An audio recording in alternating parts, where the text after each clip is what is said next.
चलिए तो हम अपना आज ब्लॉग स्टार्ट करते हैं। आप लोगों का अपने चैनल में स्वागत करते हैं। सबसे पहले राम राम नमस्ते।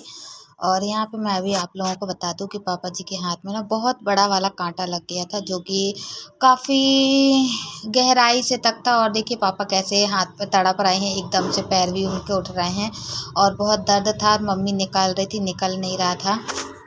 छोटे मोटे कामों में उनको इसी तरीके से कांटे लगते रहते हैं, जैसे कहीं कुछ करना कहीं कुछ करना, मालीगिरी का करते थे निकालते हैं। यहाँ पे दोनों हाथ से मम्मी ने फंसा दी थी, ऐसे ऐसे करके हिला रही थी। और तो जो अपने थ्रेडिंग की नहीं, जो अपने आईब्रो की वो होती है, एक पिन टाइप में होती है, उसको कुछ प्लाकर बोलते हैं, सॉरी। तो वो प्लाकर ली थी, वो प्लाकर से मैं दबा के ऊपर साइड को कांटा खींच रही थी, तो वो खींच नहीं रहा था। मैं आप लोगों को बताऊं, कांटा बहुत बड़ा था और बहुत गहराई से अंदर तक घुस चुका था। और बिल्कुल मम्मी ने काफ़ी छेदा भी था, लेकिन नहीं निकल रहा था, खून बहुत ज़्यादा आने लगा था। फिर समझ में नहीं आ रहा था कि किस तरीके से निकलेगा, क्योंकि पापा दर्द के कारण काफ़ी तड़प भी रहे थे, कह रहे थे बहुत दर्द हो रहा है, छोड़ दो छोड़ दो। संडे काम करके आए हुए थे और शाम का वही कोई लगभग 4 बजे का है। तो यहाँ पे हम देख रहे वो कर रहे थे। अच्छा, मैं आप लोगों को बता दूं कि फिर ना मैं कहीं से दूध लेके आई हुई थी। मतलब ये उसका अकौआ का दूध डाल दो तो मम्मी बोलती कि उससे ज़्यादा वो हो जाता है, साफ हो, मतलब जल्दी छोड़ देती है कांटा अपनी जगह। तो ये देखिए यहाँ पे ऐसा खून भी निकल आया था कांटा निकालते वक्त में, है ना। और ये देखिए यहाँ पे ना वो बोल रहे थे कि हमको काफ़ी दर्द हो रहा था निकालते हुए। और ये कौआ का जो पत्ता पड़ा हुआ है आप लोग देख सकते हैं, पहले ये हमने दूध डाला था, फिर जाके उसने कांटे ने अपनी जगह छोड़ी थी। तो इस तरीके से हमारे पापा को कांटा लगा था हाथ में। तो नहीं, हाँ है, ठीक है, दे रही हूँ। तो निरमा मांग रहे थे पापा, तो मैंने कहा ठीक है। तो आप लोगों ने देखा जैसे कि कितना बड़ा कांटा उनके हाथों में लग गया था। ये देखिए, ये इतना बड़ा कांटा था और जो कि ना निकल नहीं रहा था, बड़े मुश्किल से निकला है। और मेरे से बोल रहे थे निकाल दो, पर मेरे से आ नहीं रहा था निकालते हुए। फिर मम्मी ने निकाली है। और ये काफ़ी बड़ा कांटा था, ऐसे लग जाते हैं काम करते हुए, पैर में भी हाथ में भी। कभी कभी है तो मतलब हाँ, इस इधर पे या कहीं पे भी, मतलब काम वाम करते टाइम, क्योंकि आगे पीछे झकाड़ियाँ रहती हैं, तो इस वजह से ना कांटा लग जाता है। ये देखिए कितना बड़ा कांटा था, पर फिर भी बेचारे वो करते रहते हैं। वो इसलिए करते रहते कि मैं आप लोगों को बताऊं, क्योंकि वो जानते हैं कि हमारे बेटे किस तरीके के हैं। और यहाँ पे मैं आप लोगों को बता दूं, यहाँ पे ना फिर ना दुकान से मैं पट्टी ला के दी थी। मैंने कहा ये पट्टी लो, पट्टी लगा दो मम्मी हाथ में। तो फिर उन्होंने ना पट्टी लगा दी है दोनों साइड की, मतलब वो जो आती है जिसके अंदर दवाई रहती है, हल्की सी गोल गोल करके लगाते हैं, वो वाली पट्टी। उसका कुछ नाम है, मुझे ध्यान नहीं आ रहा, सॉरी। तो फिर उस तरीके से मम्मी ने यहाँ पे उनको पट्टी लगा दी थी। क्या है ना कि वो कुछ काम करते करते ऐसे ही अचानक से लग जाता है। पर कहते हैं ना कि जिसको जिसको घाव लगता है, जिसको दर्द होता है, वही इंसान। बहुत खून निकल रहा था नीचे, आप लोगों को दिख रहा, कागज़ भी पड़ा हुआ है, उसमें खून भी पोंछा था। तो इस तरीके से वो बहुत तकलीफ़ में थे, पर जैसों में कैसों करके अच्छा रहा भगवान, कांटा निकल गया। नहीं तो ना पाइजन बनने का भी डर था, या तो फिर पकने का भी डर था। पर अच्छा रहा जो निकल गया। वो तो मेरे से कह रहे थे बहू तुम निकालो, पर मैंने कहा पापा मैंने थोड़ा सा छेदी ज़रूर थी उसमें, लेकिन ना खून आ गया था, तो मुझे काफ़ी डर लगने लगा था। और बाजू में मोहल्ले में मम्मी बैठी हुई थी। फिर मैंने कहा कि पापा मैं मम्मी को बुलाती हूँ, वही निकालेंगी, मुझे डर सा लग रहा है, क्योंकि ना मैं किसी का ज़्यादा दुख और ज़्यादा तकलीफ नहीं देख सकती हूँ। वो इसलिए नहीं देख सकती कि थोड़ा सा यदि कहीं कुछ भी लगा है और अगर उसमें अपन वो करते, क्योंकि बहुत ज़्यादा तकलीफ होती है, तो इस वजह से मुझे देखा नहीं जा रहा था। और मम्मी ऐसा है कि वो उन्होंने अब इतना सारा सब कुछ देखा है कि कोई बात ही नहीं है। यहाँ पे ना मैं कुछ अपना ये जो सामान वामान था वही सब समेट रही थी, फैला रही थी। आटा वाटा निकाल के रखी थी रोटी सेकने के लिए, चावल। तो यहाँ पे ना घर पर मैं बताऊँ आप लोगों को कि हमारी धनिया मिर्च ख़त्म हो चुकी थी। तो यहाँ हमने ये मिर्च इतनी मिक्सी में पीसी हुई थी, और ये धनिया हमने हल्का सा कुनकुना कर लिया था। तो अब हम धनिया को भी पीस रहे थे।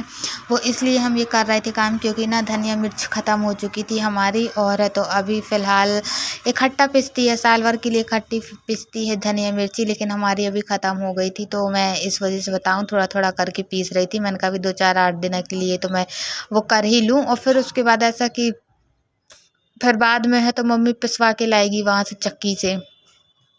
पर अभी के लिए फ़िलहाल तो इसी तरीके से मैं पीस रही थी। तो ये देखिए यहाँ पे हमने धनिया और मिर्ची पीस रहे हैंगे, ख़त्म हो चुकी थी। अच्छा, मैं आप लोगों को ये भी बताना चाह रही थी कि अब मुझे ये भी समझ में नहीं आता कि अब मैं आगे करूँ तो करूँ क्या, क्योंकि कहते हैं ना कि करते करते इंसान कोई भी व्यक्ति हो थक जाता है, कुछ समझ में नहीं आता। अच्छा, कल की ब्लॉग में आप लोगों ने देखा था कि हनुमान जी के यहाँ हमने सुंदरकांड कराया था। बस वही हमारा सहारा है कि वही अब सब कुछ ठीक कर सकते हैं। बाकी और देखिए, किसी और से तो कोई उम्मीद कर ही नहीं सकते हैं, है ना। और रही बात, क्योंकि हम ना जिस तरीके से हम लोग गुजर रहे हैं ना, उस तरीके से भगवान किसी को ना निकाले, क्योंकि काफ़ी दुख और काफ़ी तकलीफ से हम लोग की ज़िंदगी निकल रही है और हम लोग वो कर रहे हैं, है ना। बस इतना ही प्रार्थना है कि नए साल के समय पे नया वो वैसा दिन चल रहे हैं, अच्छे दिन है, नया वो है, तो सब कुछ अच्छा अच्छा हो। और मम्मी अभी घर पर नहीं है, बाहर हैं। अब बाहर ही रहती हैं ज़्यादातर करके, अंदर नहीं रहती। मैं अपने घर का यहाँ पे मैं आप लोगों को बताऊँ, मैं बाड़ी में कुछ फैला हुआ था तो मैं वही सब समेट रही थी। मैंने कहा मैं समेट दूँ, समेटना है ही है, चाहे मैं लेट समेटूँ चाहे जल्दी समेटूँ। तो इस तरीके से मैं सब समेट रही थी। अच्छा, आप लोग सोच रहे होंगे कि मुझसे अभी उतने अच्छे से ब्लॉग नहीं बनाते, मतलब मैं खुद कह रही हूँ, आप लोग तो नहीं सोच रहे होंगे ऐसा कुछ भी।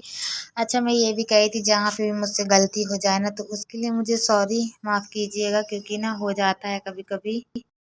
और अभी मैं आप लोगों को बता दूं कि मेरे हस्बैंड ऊपर थे, सभी लोग ऊपर थे, और तो जो भी था जैसा भी था, तो हम बताएं आप लोगों से कि हमारी ज़िंदगी जिस तरीके से हम आप लोगों को दिखाते हैं ना, उसी तरीके से निकलती है। ऐसी है हमारी ज़िंदगी और ऐसी है हमारी तकदीर।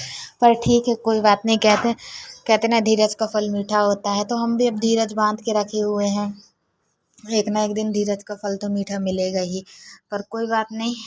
तो यहाँ पे ना क्या है, थोड़ा सा कहीं झाड़ पोंछ दो या फिर कुछ अच्छा सा साफ कर दो, थोड़ा सा क्लीन दिखने लगता है, साफ दिखने लगता है। नहीं तो कहीं ना कहीं कचरा डला रहता है तो बिल्कुल अच्छा नहीं दिखता है। तो इस तरीके से हम लोग यहाँ पे कर लेते हैं, थोड़ा सा साफ करने के लिए। हालांकि यहाँ पे कोई निस्तार नहीं होता, कोई काम नहीं होता, पर फिर भी यहाँ पे ना सिर्फ शंकर जी बैठे हैं, जल चढ़ाते हैं सुबह सुबह। और यहाँ पे ना मैं आप लोगों को बताऊँ, साइकिल खड़ी होती है, क्योंकि जैसे एक साइकिल हमारी पुरानी है और एक साइकिल नई वाली है जो आरती ने दी थी। तो यहाँ पे ना पापा की साइकिल खड़ी होती हैं, और यहाँ पे थोड़ा थोड़ा करके जब कपड़े का पानी निथर जाता है तो कपड़े वगैरह भी यहाँ पे फैला दिए जाते हैं। इस वजह से यहाँ पे झाड़ देते। बाकी तो यहाँ पे और कुछ काम नहीं होता है, कुछ निस्तार नहीं होता है हमारा यहाँ बाड़े के अंदर। और हाँ, कभी काल है तो वो हो जाता है बस। तो इसी तरीके से हम यहाँ पे कपड़े भी फैला रहे थे। और ये हमारा सुबह का ब्लॉग है, यहाँ से हम सुबह से स्टार्टिंग किए हुए थे।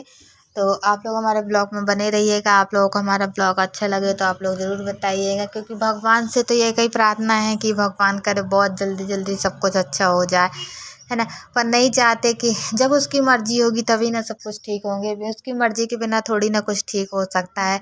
तो इसी तरीके से हमने अपना ब्लॉग बनाया है। अगर आप लोगों को अच्छा लगे तो आप लोग मुझे ज़रूर बताइएगा, क्योंकि मुझसे ना आज बिल्कुल इतने क्या हो गया, क्यों बड़बड़ा रहे हो, शांत रहो ना। तो मैं यहाँ पे ना आप लोगों को बता दूँ, मैं यहाँ पे बैठ के ना वीडियो बना रही थी, वो कर रही थी, तो यहाँ पे ये बड़बड़ा रहे थे। मैंने बोली काय के लिए बड़बड़ा रहे हो, शांत रहो ना, बड़बड़ाना ज़्यादा ज़रूरी है क्या तुम्हारा। क्या, मुझे खुद भी अच्छा नहीं लगता किसी को चिल्लाना, लेकिन मैं क्या बता दूँ, ये मेरे को मजबूर कर देते हैं चिल्लाने में। बैठे बैठे बड़बड़ाते रहते, कुछ काम तो रहता नहीं है इनके पास, तो बड़बड़ बड़बड़ करते रहते। तो इस वजह से मेरे को बोलना पड़ता है कि मैं इनको चिल्लाती हूँ, डांटती हूँ, गुस्सा करती हूँ। क्या करूँ, सब चीज़ से तो झेल रही हूँ ना, सब चीज़ से तो मजबूरी कर रही हूँ ना। तो कभी कभी मेरे मन में भी चिड़चिड़ापन आ जाता है, मैं भी कभी कभी चिड़चिड़ाने लगती हूँ। दिमाग कभी शांत नहीं रह पाता है मेरा भी। और यहाँ पे देखिए शिव के साथ खेल रहे हैं उसके मामू, है ना। तो क्या बोलते हैं, इसी तरीके से खेल रहे थे।